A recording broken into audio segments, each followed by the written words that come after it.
King's dream was y'all focus since the 60s. Third grade literacy rates for black children, foundational black Americans, American descendants of slaves, would not be an issue in America. I think the education starts at the home.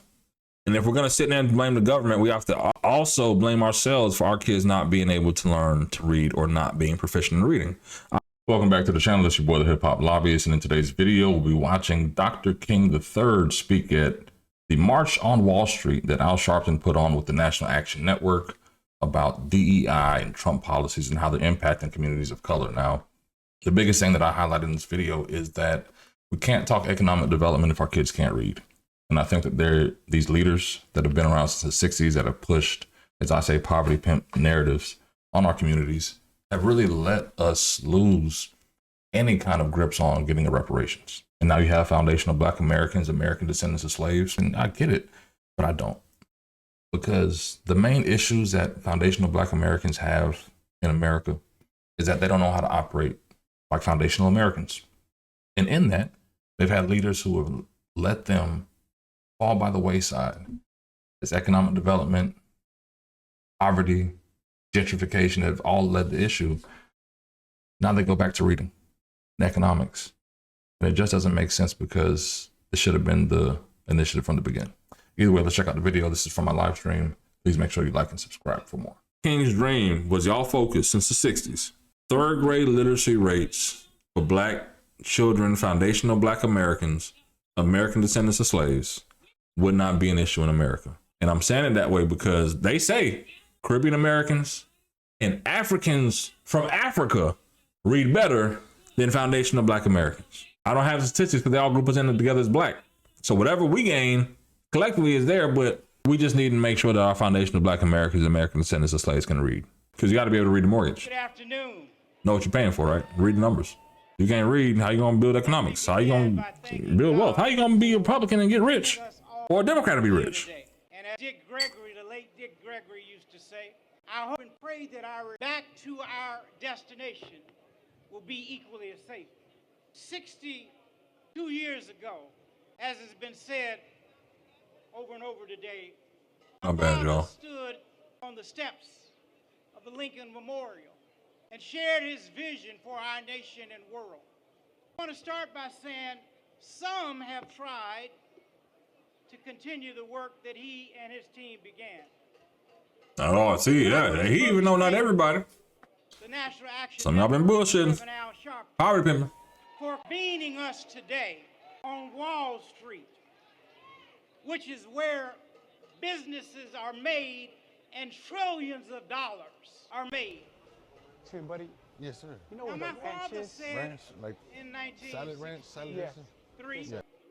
that he When I first started about a check that had been prepared and sent to the National Treasury. And that check was to give us the riches of freedom and justice, health care, and so many other things. And at that time, he said, that check came back marked insufficient funds.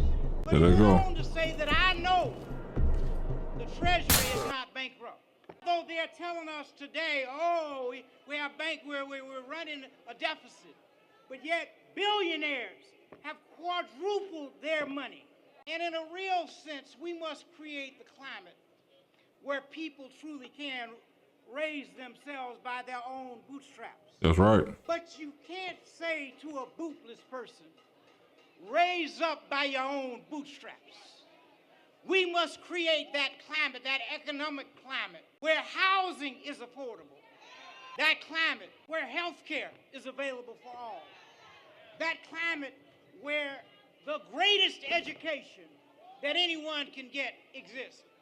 Guess what? That is here in the United States. That's not saying that we're better than anybody else. But yet, many of our folks, young folk, are not able to read.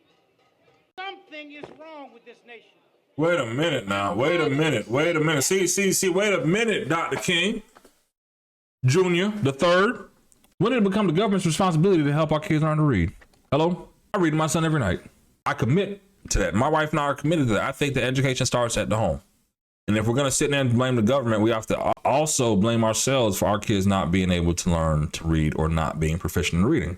I know I would say for a fact that most communities on the weekend aren't going to spend their weekends saying, hey, let's go be the next football star, basketball star, baseball star to get out of poverty. What they're saying is, hey, let's go learn to read. We're going to have tutoring. We're going to have sessions where you're going to be the best and the brightest. Because I talked to a friend of mine who is black, who has African lineage. And we were having this conversation the other day about education. And he said that, I don't want to say too much. He said that some of his people were like, you know what? Why do you care so much about education? Because when the kids are with me, they chilling. When they with you, they doing worksheets. And they're like, well, shit, why is education so big for Africans? He said, well, shit, education is big for Asians. Education is big for Europeans. Education is big in every other culture, but in foundational Black Americans, American descendants of slaves, education isn't a priority. And our leaders, our poverty pimpers, our Dr. King Jr., the third son, is out here telling us about education, telling us about an economic development protests that happened 60 years after his father's protests, but they're not going to these schools to teach these kids how to read. That's the problem. It starts at home. It starts at you going to make the effort when you know these kids' parents are working 2 or 3 jobs. Like, you know what? I may not know Lil Riley's parents, but I met Riley today and I read to him for 2-3 hours and we bonded. And you know what? Next time I come to New York, I'm gonna go check up on Riley and I'm gonna do it again. And guess what? I'll be here next 2 weeks. I'm gonna do it again. And I'm gonna bring the same 1,000 people that we brought on this protest to talk about economic development and injustice. Guess what? We have 1,000 kids in New York who don't know how to read on that grade level. And we're gonna go out and we're gonna show them that we care about them by showing up. And then the parents are gonna be like, wait a minute, you invested in my child by stepping up and doing something that I wasn't physically able to do. You took the time to invest in my child and do what I want to do, and you helped nudge them a bit more to where they want to go. The problem is, for 60 years, we've been hoping that the government would help educate our kids, the foundation of Black Americans, the American descendants of slaves. And we asked for reparations. We asked for a better education system because here's how they played it. If you don't know, pay attention to the game, right? The charter school issue wasn't, oh, this is what we care about. It was, oh, Democrats think that the best solution for your child's education is to send them to the public school that they're defunding. This one, Democrats had control, state legislatures and, in Congress type shit. And then they basically, black woman, mother said, you know what? I care more about my child's education because I realized that the dream that Dr. King had allows my son to go or my daughter to go to school with other races, other people mixed in together. But it also opened opportunity for me to make sure that my child is on par with the rest of these kids and above and beyond. So guess what? If you're going to fail these public schools, I'm going to send my kid to a charter school. And guess what? The charter school may be a better environment for my kid than it was because they came out. Now they're a professor. Now they're a teacher. Now they have a college education because I decided to make that investment in their education.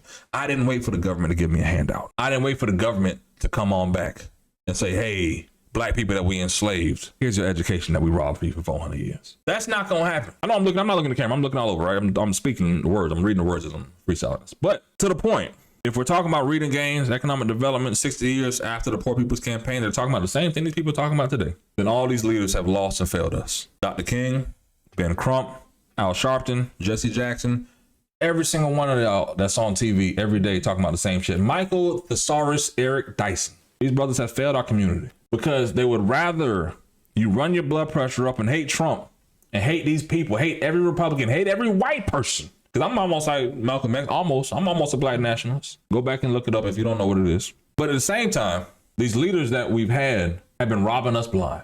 Because they would rather say, you know what? I'm Pastor Reverend Al Sharpton. I have my church. I may or may not preach at every Sunday. But guess what? I know there are only 5 kids in my church that can afford to read the Easter program, the Christmas program, or the greeting without embarrassing my church. And I would rather point my finger